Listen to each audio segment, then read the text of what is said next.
Guys today I will cover two important decisions जो आपके लिए काफी रेलेवेंट होंगे बिकॉज हो सकता है कि ये नोटिस आपको भी आए और ये डिसीजन बिल्कुल गलत लिए गए हैं। तो आपको इसका रेफरेंस समझ लेना है सो दैट अगर आपको कोई नोटिस आता है तो आप उसका जवाब दे पाओ। So let's start and discuss. पहले मैं बात करने वाला हूँ गुजरात अथॉरिटी की और सब्जेक्ट क्या है, supply of goods to the customer located outside India. अगर आपको पता भी है तो सुनकर जाना, कंसेप्ट इंपॉर्टेंट है।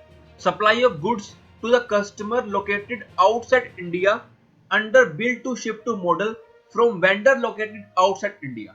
इसको समझने से पहले एक CGST अमेंडमेंट एक्ट में एक टर्म डिफाइन की गई थी, ऑल्दो वो पहले भी थी बट अमेंडमेंट एक्ट में बाद में लिखा था। वर्ड क्या होता है? Merchant trading transaction. अभी आपको दिखाऊंगा। अभी आप सपोज करो मैं इंडिया में बैठा हूं, वेंडर ए है, मैंने उसको बोला कि मेरे को माल चाहिए, वो मुझे सप्लाई नहीं करता क्योंकि मेरा कस्टमर भी बैठा है बी कंट्री में। मेरा वेंडर ए डायरेक्टली बी को सप्लाई कर देगा। इस ट्रांजैक्शन को हम क्या बोलते हैं? Merchant trading transaction.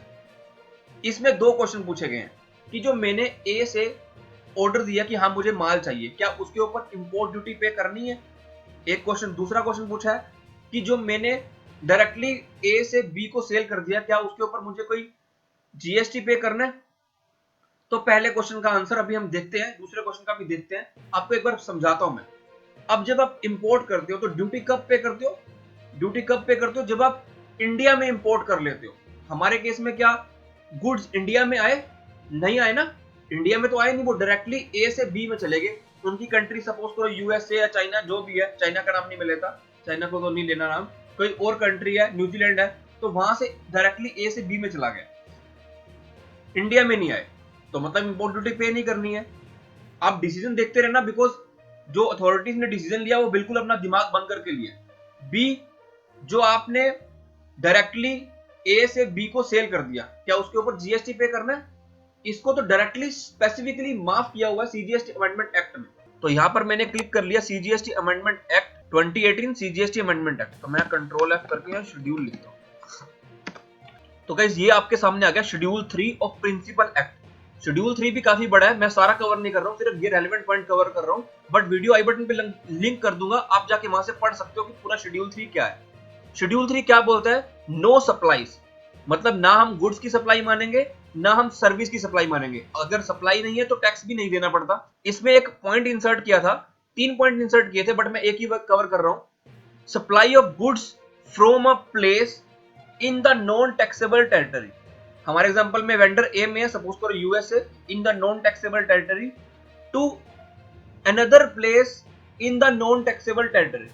मतलब हमारे एग्जांपल में बी कस्टमर और न्यूजीलैंड में without such goods entering into India, मतलब मेरे पास गुड्स नहीं आए, मैंने यूएसए से डायरेक्टली माल भेज दिया न्यूजीलैंड में, यूएसए से डायरेक्टली माल भेज दिया न्यूजीलैंड में, from non taxable territory to another non taxable territory.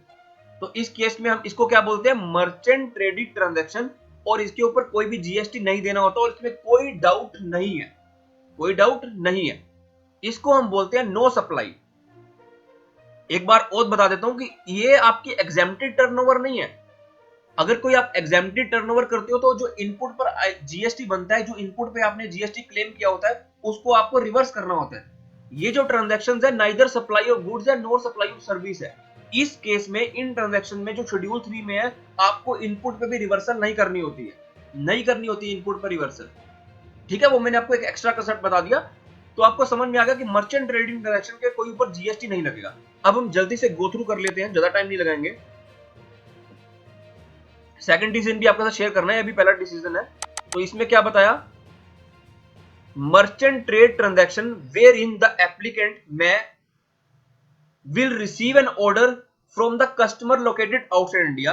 New Zealand से मुझे ऑर्डर आया था, and as per the instruction vendor, मैंने वेंडर को अप्रोच किया जो मेरे यूएसए में बैठा है, यूएसए वाला would directly ship the goods to customer New Zealand में located outside India. Vendor would issue invoice, मतलब जो यूएसए वाला है वो मुझे इनवॉइस इशू करेगा, तो मेरे से पैसे तो लेगा ना वो।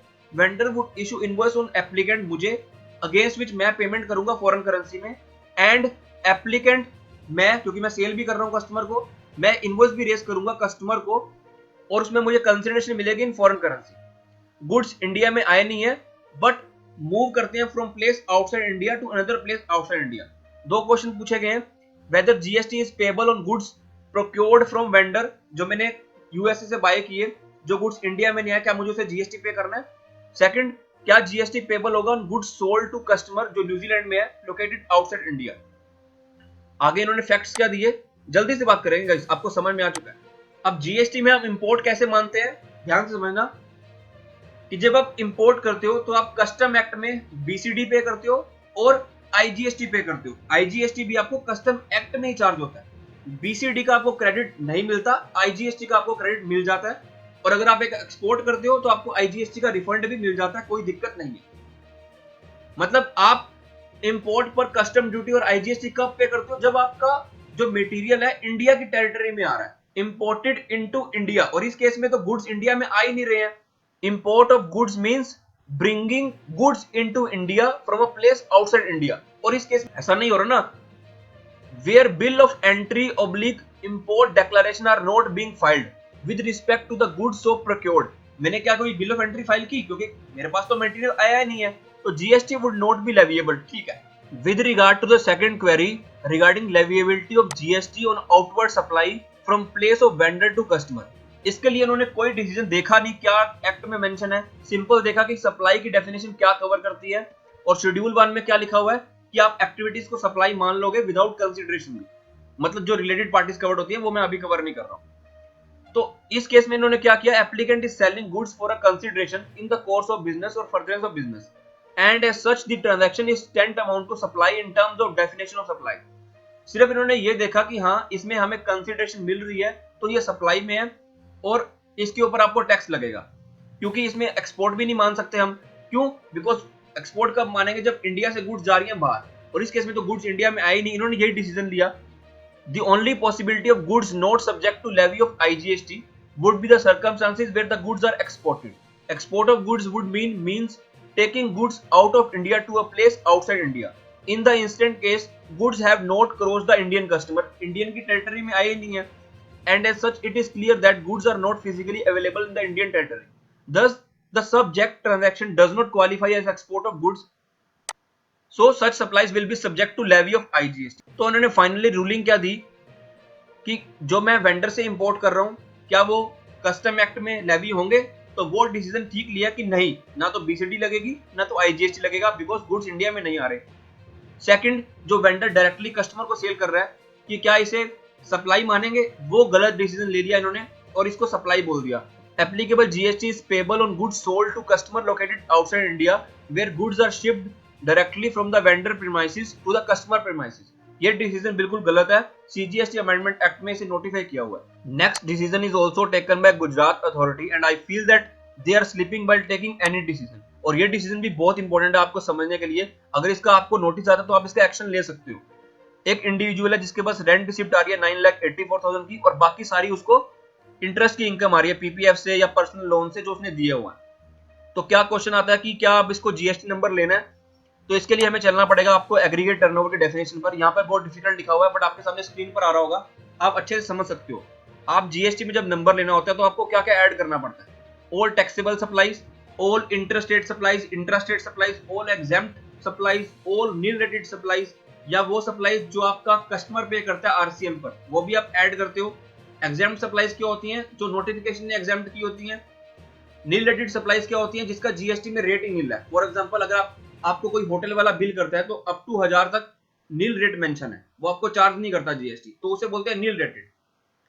अब एग्जेम्प्ट सप्लाईज क्या है कि जिसका जीएसटी में रेट तो है बट उसे एग्जेम्प्ट किया बाय नोटिफिकेशन। और आप एग्रीगेट टर्नओवर में क्या ऐड नहीं करते हो, जो टैक्स के अमाउंट होते हैं, सीजीएसटी, एसजीएसटी, आईजीएसटी, या जो आप खुद आरसीएम में पे करते हो, या वो सप्लाईज जो शेड्यूल 3 में कवर्ड है, ये आप ऐड नहीं करते हो। अब इन्होंने क्या किया, व्हाइल टेकिंग डिसीजन आपको पता लग गया कि हम एग्जेम्प्ट सप्लाईज को ऐड करते हैं, और ये जो मेरी इंटरेस्ट की इनकम है ये मेरी एग्जेम्प्ट सप्लाईज में कवर्ड है बाय नोटिफिकेशन नंबर 12। आपको दिखाता हूं, by notification number 12 entry number 27A, services by way of extending deposits, loan और advances in so far as the consideration is represented by way of interest. ये मेरा exempt है। और definition को पढ़कर एडवांस अथॉरिटी ने क्या रूलिंग ली कि हाँ ये मेरी एग्जेम्प्ट सप्लाईज है, मतलब जीएसटी में टैक्स तो नहीं लगेगा बट जीएसटी में नंबर लेना है नहीं लेना, इसको ऐड करना है। इसको ऐड करना है और इसको ऐड करने के बाद उसकी टर्नओवर लिमिट एक्सीड हो जाती है 20 लाख और उसको जीएसटी नंबर लेना पड़ जाता है। तो आपको क्या समझना है, आपको ये समझना है कि हम एग्जेम्प्ट करते किसको हैं। हम एग्जेम्प्ट उस चीज को करते हैं जो कभी टैक्सेबल है, और कोई टैक्सेबल कैसे होता है, जो मेरी सप्लाई होती है। और कोई सप्लाई कैसे बनती है, जब आपकी कोई कोर्स ऑफ बिजनेस में है या फर्दरेंस ऑफ बिजनेस में। अब मैंने ये जो पीपीएफ से इंटरेस्ट कमाया, जो मुझे पीपीएफ से इंटरेस्ट की इनकम आ रही है, क्या ये मेरा कोई बिजनेस है? मतलब ना मैंने कोई बिजनेस किया, अगर मैंने कोई बिजनेस नहीं किया तो मेरी सप्लाई नहीं है, सप्लाई नहीं है तो मेरी टैक्सेबल नहीं है। और अगर कोई चीज टैक्सेबल नहीं है तो उसको आप एग्जाम्प्ट कैसे कर रहे हो? और अगर कोई चीज एग्जाम्प्ट नहीं है तो वो मेरी एग्रीगेट टर्नओवर की डेफिनेशन में आएगा ही नहीं। और अगर ये चीज नहीं आएगी तो मुझे जीएसटी नंबर लेना नहीं है।